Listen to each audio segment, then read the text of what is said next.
Hi, folks. How the heck are you? I'm a little overwhelmed, a little nervous.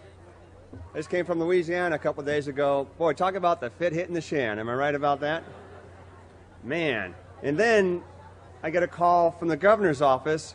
He says, I'm thinking about running for master of the universe. I need your undivided support. I'm going, Arnold, we got to work on vernacular. Vernacular. Schwarzenegger thinks he's master of the universe. He can find bin Laden. I will not deploy the Hollywood crowd of Bruce Willis or Jackie Chan, but the ultimate American weapon. Lisa Givens, yeah. Oh, man. I just want to thank you for taking time from your busy schedules to fly, to drive, to spend a few minutes here with us. I know you know the story per se, and I think there's a lot of words out there in our culture, but there's not a lot of words about duty and honor, resilience, accountability, and responsibility. And this is such an honor for me. I tried to be good at the White House today. I promised myself I wouldn't eat.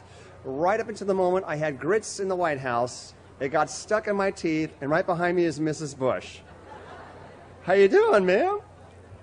Because you know what's amazing? There's a line that says, man will plan, but God will laugh. It was here a few years ago that three men visited the president, and the president asked a vital question. How did you survive in space? With no food, water, oxygen. Apollo 13 commander, how did you survive? And he says, well, you know, in the course of a life, one never knows what events may transpire. Does this make sense? You know this, and sometimes the press just doesn't want to get it. I have never been about child abuse. Now, I'm the Jack Bauer of child abuse prevention, that's for sure. But bottom line, I've always been about resilience, responsibility with a quiet sense of honor. A lot of people right now are looking for someone to maybe save them. But spending 2 weeks in Louisiana, you know what really saved these people? Themselves.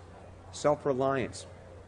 It's amazing. I was saved, as you know, by 4 teachers, a nurse, and a reluctant principal. At age 12, when I was finally rescued, when people from my community intervened, I weighed 68 pounds. A couple years later, I'm in foster care, and for my young adults, I want you to pay attention. If you're under the age of 25, you're a young adult to me, so for the next 10, 20 minutes, I'm the Uncle Dave. You will listen.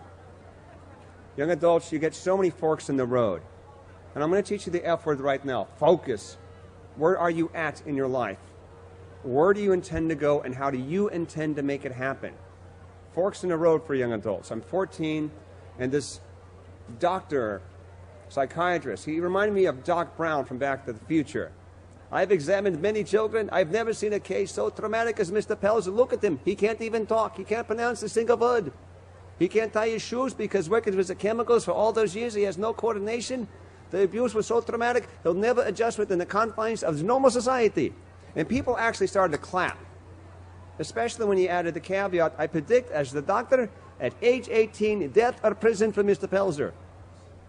And my social worker was with me on one side, my foster mother on the other, and that's when it became crystal clear when they said, David, if you can survive all that you did without any help, without any professional training, without a college degree, without Phil Jackson from the LA Lakers giving you play-by-play, son, what can you not achieve? Does this make sense?